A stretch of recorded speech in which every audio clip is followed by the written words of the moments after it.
And because the tripe is so good, I got an extra order. 2 more pieces.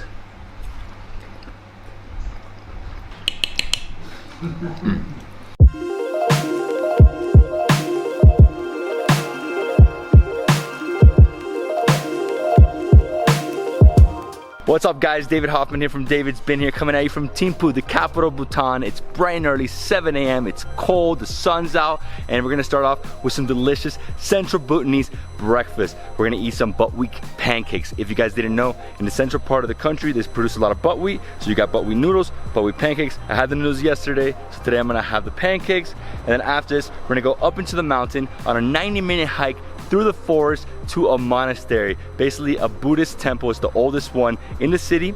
And then after that, we're gonna go have some traditional Bhutanese food for lunch. You guys ready? You excited? I'm hungry. Let's go inside. Morning. Morning. You good? Yeah, fine, I'm fine. And here we go, buckwheat pancakes. Buckwheat, love it. So buckwheat, sometimes it's a little bitter, you know. I've never really had buckwheat pancakes before. This is a first for me. Usually it's flour. You know, in America it's usually flour pancakes, but here we have buckwheat pancakes. And they were telling me the way you eat it is just like this, plain, or you add some butter. I personally wanted to add some honey because I just like the sweetness of honey. It's a lot easier, but we'll try it like this first. Have a bite.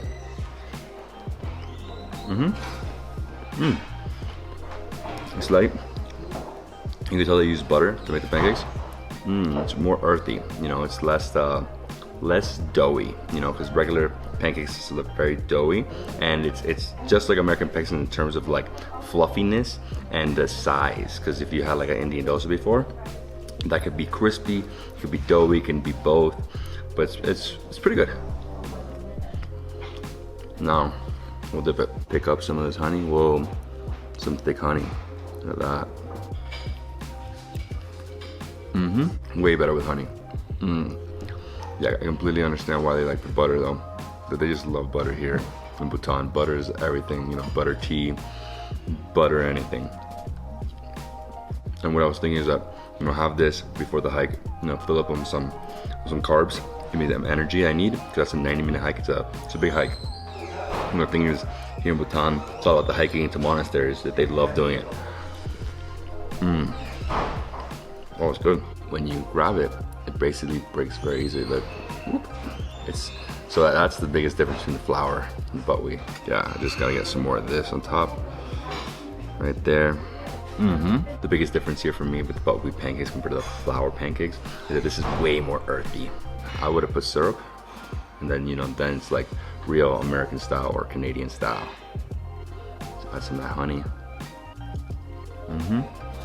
When I'm home, I usually get like a spoonful of honey, just every morning, 1 spoon. You know, they say it's better than coffee, like energy-wise.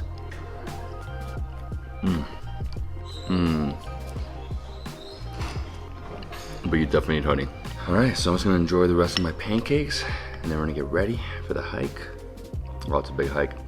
And luckily, the sun's out because, you know, it's like 40 degrees right now, so it's really, really cold. It's almost freezing, right? But with the sun, it's like really heats up. Like I need to take the sweater off because it's just too much. But then you get in the shade, and then it's like really, really cold again. So, you know, this is a country of layers. So I highly suggest trying the buckwheat pancakes when you come to Bhutan. It's a must try, especially because most people don't go deeper to central Bhutan. Central and eastern Bhutan are a lot farther. You need around like 30 days to complete the whole country if you wanted to explore, because the drives are way too long with the mountains. All right guys, I'm gonna enjoy the rest of my pancakes, and I'll see you outside. Morning. Morning. How are you? Good, good. Those pancakes were filling, man. Okay. Oh man, they were good though. They're different, very different from like from flour, you know? Oh, the buckwheat pancake? Yeah, very different from like American pancakes. Okay. We need to drive a bit to the big Buddha. Then we do have a park called Kuenselphodrang Park. Then from there we are going to do a hike. It's a gradual hike, and you could see the view of the town. And it comes out from a temple. The temple which was built in 12th century. And this is Thimphu, the capital. 100,000 people live here, and the drive is roughly about a 15-minute drive up the mountain, and we're gonna be stopping at the big Buddha, the sitting Buddha. It's the biggest sitting Buddha in the world, 169 feet high. And the best part about the way up is that you get these epic views over the capital, and in the backdrop you see the snow-capped mountains, and it's just like, it's basically, we're just hugging the mountain on a super winding road. It's a wide road though, and here on the left we have all the Buddhist flags. There's like thousands of them, all different colors, green, blue, yellow, white, red. And then right there, as you can see, there's some cyclers and the big Buddha. And so the hike's not that bad, right? No, it's not like Tiger's Nest. Gradual? Yes. So it's not an uphill, it's like this, right? Yes, a gradual walk. So 90 minutes? Yes, around 90 minutes. And we're going to the oldest temple in Thimphu? We will be going to a temple called Changangkha Lhakhang, which was built in 12th century. And even the temple is also known as the protector of the child. All the child born in Thimphu Valley, they take it to the temple. The child gets purified, and they even get the name of the child from that temple. After a 15-minute drive, we made it here to the top.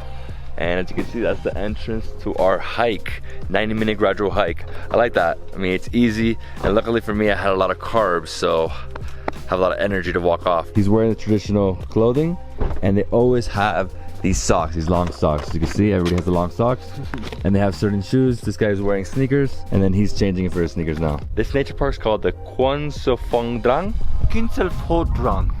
Kuenselphodrang Park. So it was like started in October 2011. The royal wedding took place in 2011. So they created this trail in 2011, basically. Yes, right? and the trail has been like created later. It is actually a biking trail. So most of the people you could find like they're doing biking on the trail. I mean, it is a gradual hike. It's not so bad like the other hikes we've done that have been like, you know, up, down, potholes, stairs. We've done a few intense ones. Yeah. This one's not so bad. I mean, it's flat, it's breezy, sun's out. The funny thing is, like, when you told me, you know, this country of layers, literally every time you get in the shade, it's freezing. Yes. And then you're in the sun and it's like, this is too much, you know? Whew. Oh man, look at all the flags. So we're gonna see this throughout the whole trail? No. So usually the prayer flags are put on a mountain area where they do get lots of wind. And we say the prayer written on the prayer flags will be taken by the wind and bless the people who passes by. I gotta say, this is the best view of the Buddha. Yeah. Whoa, the Buddha is ginormous. I mean, we were there yesterday, but it didn't feel that big. I mean, that is just huge. I mean, I guess because you see it with the, you know, with the mountains behind it, so you have a better perspective of how big it is. Dude, what a view. You gotta be careful. The trail, I mean, you can easily just, Does it snow up here? Yes, during winter we do get snowfall, but the snowfall really don't last for a day. It melts away. But this year we haven't have a snowfall on the valley. We don't have any snow. It's just the mountainside we have snow. So this area of the country is less snowfall. You have to go more north and more deeper onto the higher mountains, right? Yes. Because here's a valley. These aren't really considered huge mountains. No. The ones over there are. That's why you see the snow caps. Yeah. Oh, and you can see it feels very dry. Obviously, we're getting out of winter now, going into spring. Everything's really dry, and we have a dozen prayer flags. Wow, what a spot here. Look at this, a picnic area. Usually during holidays or Sundays, our family members, they come here with their children. They used to bring like packed lunch, a picnic lunch, and like most of the time you will find them like spending time here. So from here you have a gorgeous view of the city, and over here to the left you can actually see the temple we're going to, and it's right there, 90-degree angle, straight. You have to walk through all these pine trees. You can actually go there by car if you want to, but the experience is to take this 90-minute hike, and we're actually going to be going downhill. Yes. The whole way. Yeah. So we went a little up and now we're going down. But I mean, it's worth it just to see this view right here. This is worth it. You know? Wow. Man, the mountains out there, so much snow. It's a local mountain. Usually during summer you won't be like seeing any snowfall. It's just in winter you could see snowfall on that mountain. Wow, this area is just covered in flags. So people just come up here and they put flags and they make their prayers. That's it, right? That's how it works. But it looks like this one is just like one long one. Like somebody brought the entire thing, right? Whole 5 colors. The whole thing. Look at this. All the way up. The size and everything looks similar. So this is just one whole thing people buy from a shop. Okay, so I was confused. So you're saying that I can do that, but I would buy like a whole thing. It doesn't have to be this long. No. It could be small. It could just be 5. One too, yes. Have shorter ones too. Yes. Great. Okay. Man, so many there. Easily a couple thousand. Yes. Now we're going back uphill. Just a small up. Nah, it's fine. It's fine. I'm a little out of shape, guys. I've been eating too much food. Rhododendron. So during mid-March you could see like flowers, and in Bhutan we have like 46 different species of rhododendron. And what are the rest of the trees? Blue pine? We have blue pine, and this one is Kirkus, oak tree. This one we call it Kirkus. It's oak tree. This area feels way more wilderness-like. Just very brushy, right? You're going through a forest. There's trees everywhere. The path is very narrow. 2 people fit, just like you and me, and that's it. Tree, 2 people, trees, that's it. So dry. All these are done by the wild pigs. Sometimes, like when we do hike through this trail, we encounter with the wild pig. Oh yeah? So the wild boar? From the blue pine, and usually in Bhutan we use this in order to light a fire. It helps, so it burns easily. We use this in order to start a fire. Is blue pine native to here? Or Yes. is that brought? Thimphu Paro, yes. Yep. But the national tree of Bhutan is called a cypress, not the blue pine. Oh, the cypress tree? Yes. Okay, yeah, because here all we see is blue pines. I mean, we're walking through it. I mean, look at this. This is all blue pines. For construction for the house, mostly we use blue pine trees. Even for the furnitures, we use blue pine. Halfway into the hike, pretty good, not so bad. It's more downhill than uphill, but you have little parts where you have to go uphill, and then there's areas where there's lots of shade, and there's areas where it's just sunny, sunny, sunny. And right now in the sun, straight up, it's 10 degrees difference from the shade. The wool sweater is great in the shade. It's not so good in the sun.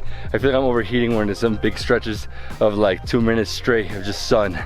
But that's good. I mean, it's definitely an intermediate hike. I mean, you don't have to be an expert hiker, just obviously have to be a good walker, right? And there's some parts where you have like incredible views of the city, the mountains, and then there's some areas where it's just non-stop trees. Like right here, look at this. All you see is trees. Careful, careful. No, I mean, it's super steep. Look at this, you fall? That's a big drop. It's like a 100, 200 foot drop. Yes. Wow. So we're getting to the point now where we're just going downhill, but it's very, very steep, and literally you gotta be careful. I'd say stay way to the left. Okay. Wow.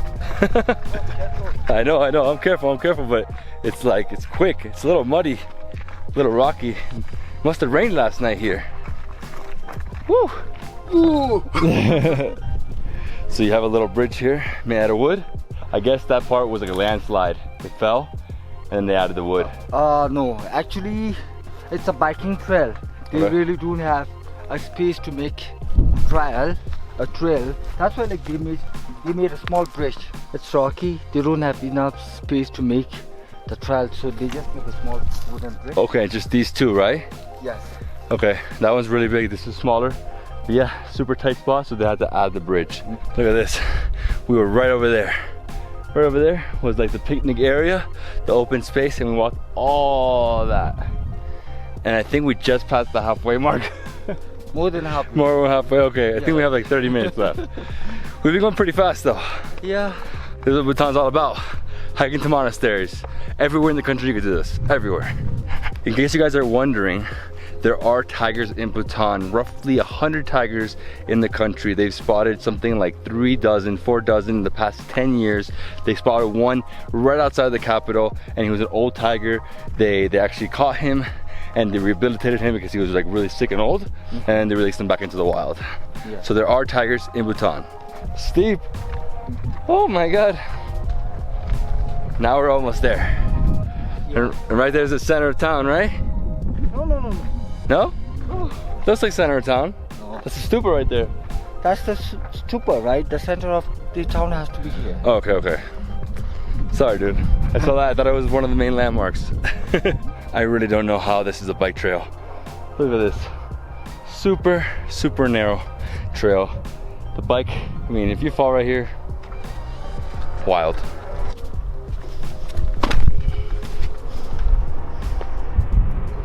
Made it to the top. That's the temple. Temple's right there. Yeah. That red roof. Wow, what a great spot. Got on top of this rock. Tons of Buddhist flags. And that's Thimphu. We're almost there, guys. Right here. Beautiful building. White building, red roof. You can get there if you want by car, but for sure this is the experience. The views you get up here, just incredible. Nothing like it. There's no other way to see Thimphu. You have to take this hike. T, we made it. Yes, we took 1 or 3 minutes, right? Yeah. We took the exact time, but we also stopped many times Yes. to take photos and stuff. But yeah, it's 90 minutes no matter what. Yes. And here we are, 12th Century Monastery. I have to take off my hat. And I can't film inside. I can film the courtyard area, but can't film inside or take photos. And always take off your hats, guys, always.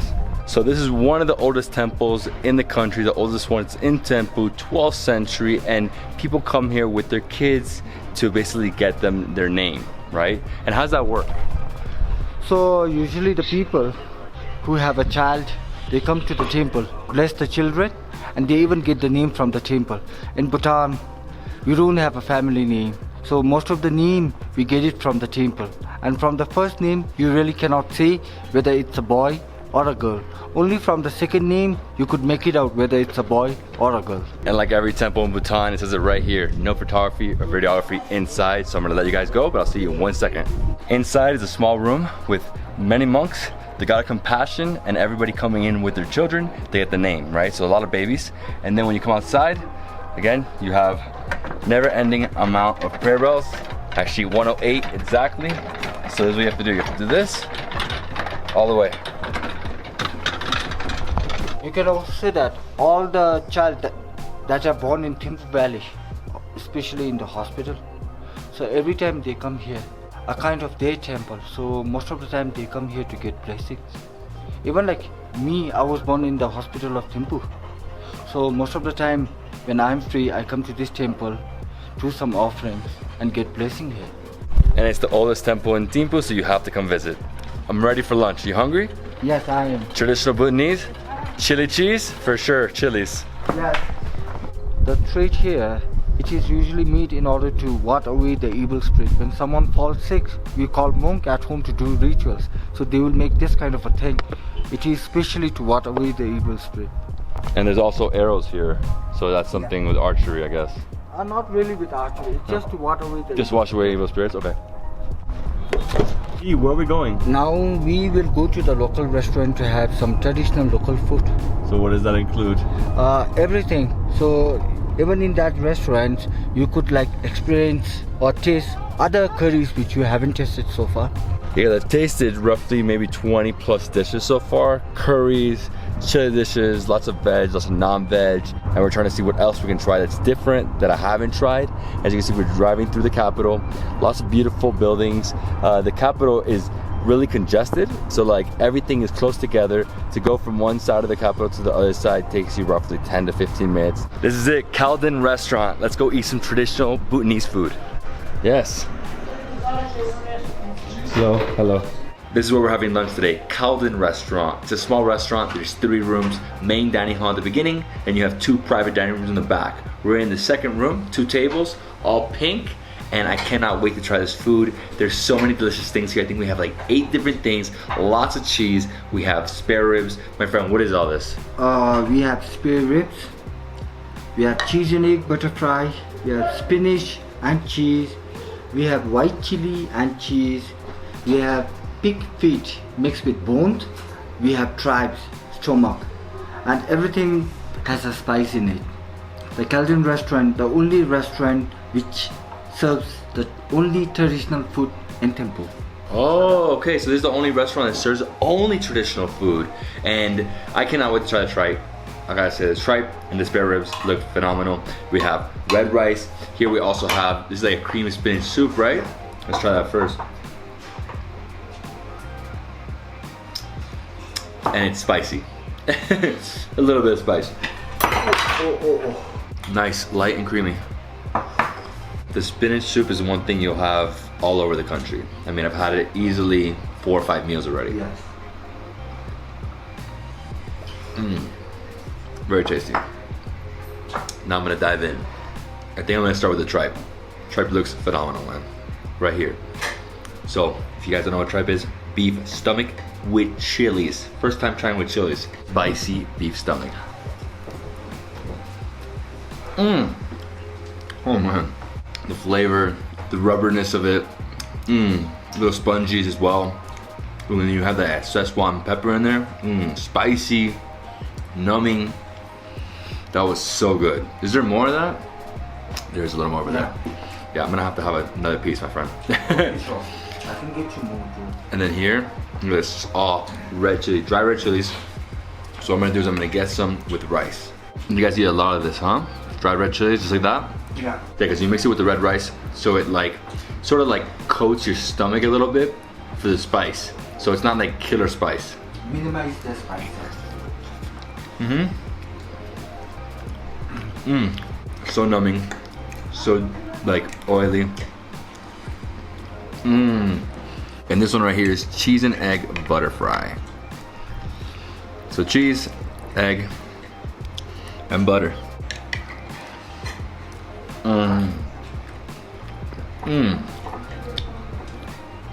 Oh wow. It almost tastes like just like mozzarella cheese that is melted. But the texture of the egg and a little bit of the butter. I don't taste the butter so much, obviously it's in there, but it just feels like super overabundance of cheese with egg. And this is the white chili and cheese right here. It's the one thing I haven't tried is the white chili.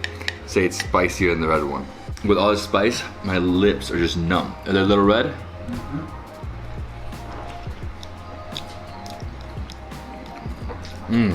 That's like a nice meaty chili.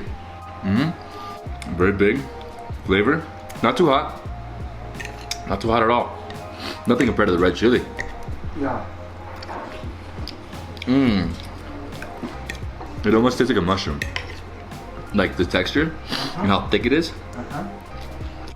It's a great chili. Cow cheese and processed cheese, great combination, always. Here, most of the cheese, they won't be like using the processed cheese. Mostly, they will use the fresh cow cheese. That's why it's so tasty. And this, what's this one? The feet of the pig. The feet of the pig? I'm not really a pig feet person, but I'll try it. And it's chilies, chili powder. Bone. It's basically gelatin, you know, pig feet's always gelatin. What I liked about it is that you had a tiny bone, but the rest of it was edible, you know?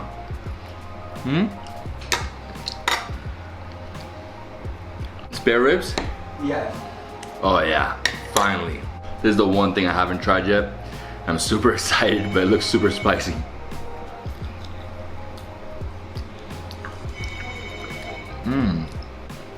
So it has like lazy Chinese style feel to it, like their spare ribs. It's hot. It's like drenched in chili sauce. The procedure to make the white chilies. When we plug the green chilies we will soak it into hot water and steam it, and then we keep it dry. Then it becomes white when it dried completely. I think that's how they lose their heat, right? No, but they're good. I mean, I personally prefer the red. Oh yeah, this one's super meaty. The last thing I try is the spinach and cheese. Basically, this is a cream of spinach. It has some chilies.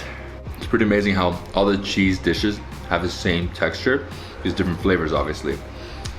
Yeah, I think I'm going back for the tripe.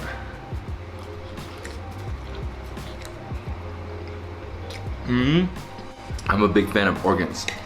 Organs are the best. You're gonna have liver, kidney, stomach, so good. And because the tripe is so good, I got an extra order. 2 more pieces.